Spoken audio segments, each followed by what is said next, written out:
Assalamualaikum warahmatullahi wabarakatuh. Perkenalkan, nama saya Irmianti Ahmad, NIM 19210404005. Baik, saya akan menjelaskan tentang pihak-pihak yang terlibat dalam proyek, peranan pihak tersebut, dan hak dan tanggung jawab pihak tersebut. Pihak-pihak yang terlibat dalam proyek terbagi menjadi 3, yaitu yang pertama pemilik atau owner, kedua yaitu kontraktor, ketiga yaitu konsultan. Baik, yang pertama yaitu pemilik atau owner. Peran owner yang pertama itu membiayai proyek konstruksi, kedua menetapkan keputusan berkaitan dengan pekerja atau proyek konstruksi, ketiga yaitu mewakili pemilik atau bangunan atau konstruksi yang berkaitan dengan pekerjaan atau proyek konstruksi. Kemudian keempat yaitu berperan sebagai pemilik bangunan konstruksi yang berkaitan dengan pekerjaan atau proyek konstruksi. Kelima yaitu memberi masukan atau input sebagai pengguna bangunan atau konstruksi.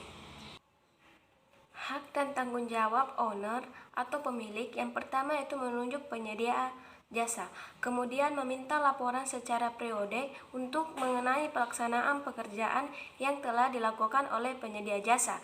Kemudian ketiga itu memberikan fasilitas baik berupa sarana dan prasarana yang dibutuhkan oleh pihak penyedia jasa untuk kelancaran pekerjaan. Kemudian keempat yaitu menyediakan lahan untuk tempat pelaksanaan pekerjaan. Kemudian kelima yaitu menyediakan dana dan kemudian membayar kepada pihak penyedia jasa. Kemudian ke-7 yaitu ikut mengawasi jalannya pelaksanaan pekerjaan yang direncanakan. Kemudian ke-8 yaitu mengesahkan perubahan dalam pekerjaan. Yang kedua yaitu konsultan. Peran konsultan yang pertama yaitu menyediakan layanan jasa perencanaan teknis atau desain atau perencanaan. Kemudian kedua yaitu menyediakan layanan jasa khusus atau spesialis seperti konsultan penyelidikan tanah, konsultan pengukuran topografi, konsultan arsitektur, konsultan struktur, konsultan mekanikal dan elektrikal, dan lain-lain.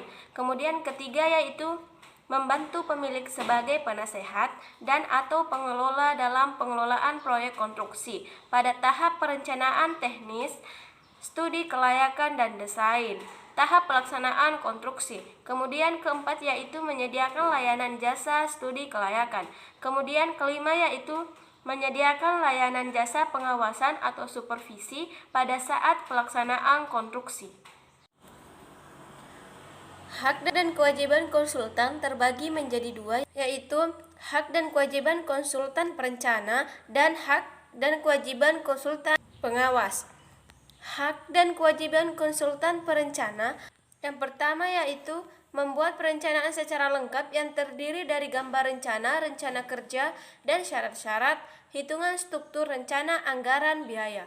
Kemudian kedua yaitu memberikan usulan serta pertimbangan kepada pengguna jasa dan pihak kontraktor tentang pelaksanaan pekerjaan. Ketiga yaitu memberikan jawaban dan penjelasan kepada kontraktor tentang hal-hal yang kurang jelas dalam gambar rencana, rencana kerja, dan syarat-syarat.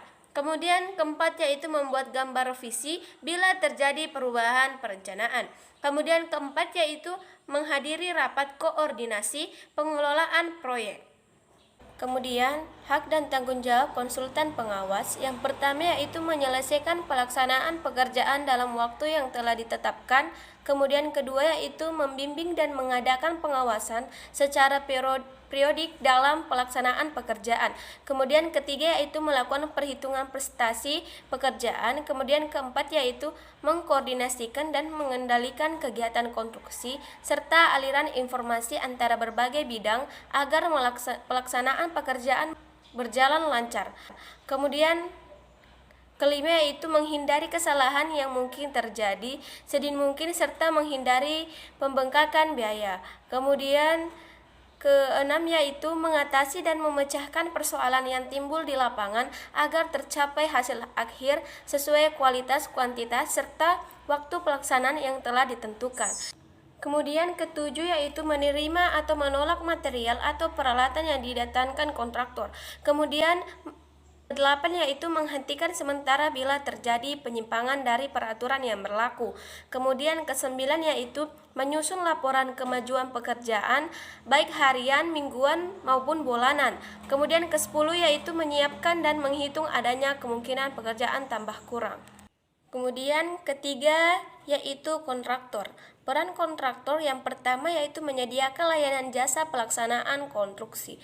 Kemudian kedua yaitu sebagai kontraktor utama bagi pemilik bangunan atau owner. Kemudian ketiga itu membiayai subkontraktor dan atau pemasak atau supplier.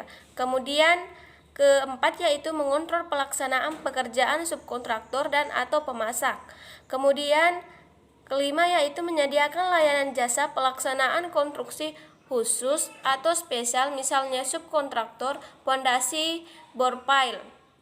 Kemudian keenam yaitu menyediakan layanan jasa pengadaan bahan, misalnya beton siap pakai. Kemudian ketujuh yaitu peralatan, misalnya konstruksi seperti dump truck, crane, dan peralatan bangunan lainnya.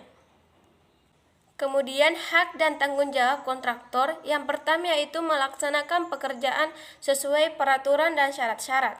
Kemudian yang kedua yaitu membuat gambar-gambar pelaksanaan yang disahkan oleh konsultan pengawas sebagai wakil dari pengguna jasa. Kemudian ketiga yaitu menyediakan alat keselamatan kerja seperti yang diwajibkan dalam peraturan untuk menjaga keselamatan pekerja dan masyarakat. Kemudian keempat yaitu membuat laporan hasil pekerjaan berupa laporan harian, mingguan, dan bulanan. Kelima yaitu menyerahkan seluruh atau sebagian pekerjaan yang telah diselesaikan sesuai ketepatan yang berlaku. Baik, itulah tadi pemaparan materi yang telah saya jelaskan tentang pihak-pihak yang terlibat dalam proyek, peranan pihak tersebut, dan hak tanggung jawab pihak tersebut. Sekian dan terima kasih. Lebih dan kurangnya mohon dimaafkan. Wassalamualaikum warahmatullahi wabarakatuh.